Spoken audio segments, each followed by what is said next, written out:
ছাত্ৰ ছাত্ৰীসকল তোমালোক সকলোকে আমাৰ এই চেনেলটোলৈ পুনৰবাৰ স্বাগতম জনাইছোঁ। বহুতো ছাত্ৰ ছাত্ৰীয়ে ক্লাছ 9ৰ এনুৱেল এক্সামৰ বাবে অসমীয়াৰ কি এছে চাব লাগিব সুধি আছিলে। গতিকে মই তোমালোকে এইখনমান এছে চাবলৈ ক'ম। সেইকেইখন এছে তোমালোকে চালে ইয়াৰ পৰা এখন বা দুখন তোমালোকৰ পৰীক্ষাত কমন আহিব। ঠিক আছে। ইংৰাজী যদি তোমালোকৰ এছে লাগে তোমালোকে আমাক কমেণ্ট ছেকশ্যনত কমেণ্ট কৰিবা ইংলিছ এছে লাগে বুলি। আমি চেষ্টা কৰিম নেক্সট ভিডিঅ'ত ইংলিছৰ এছে তোমালোকক দিবলৈ। গতিকে তোমালোকে চাই যোৱা।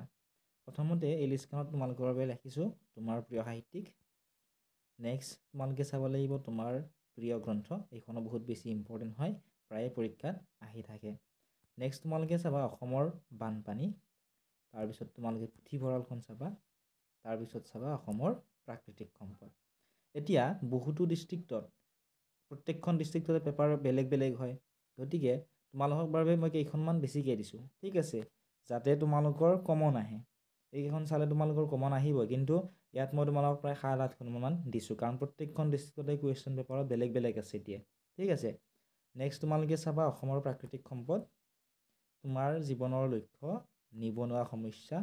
ঠিক আছে, এইকেইখন চালে তোমালোকৰ হৈ যাব। আৰু এইকেইখন যে তোমালোকৰ এইবাৰৰ কাৰণে ইম্পৰ্টেণ্ট তেনেকুৱা নহয়। তোমালোকৰ HSLC এক্সাম 2026 যদি এক্সামটো তোমালোকৰ হয়, HSLC এক্সাম হয়, তেতিয়াৰ কাৰণে তোমালোকৰ বাবে ইম্পৰ্টেণ্ট হয়। গতিকে এইকেইখন তোমালোকে চাবা। আৰু যদি ভিডিঅ'টো চাই ভাল পাইছা ভিডিঅ'টো লাইক কৰি দিয়াৰ লগতে তোমাৰ বন্ধু বান্ধৱীসকলৰ লগতো শ্বেয়াৰ কৰি দিবলৈ নাপাহৰিবা।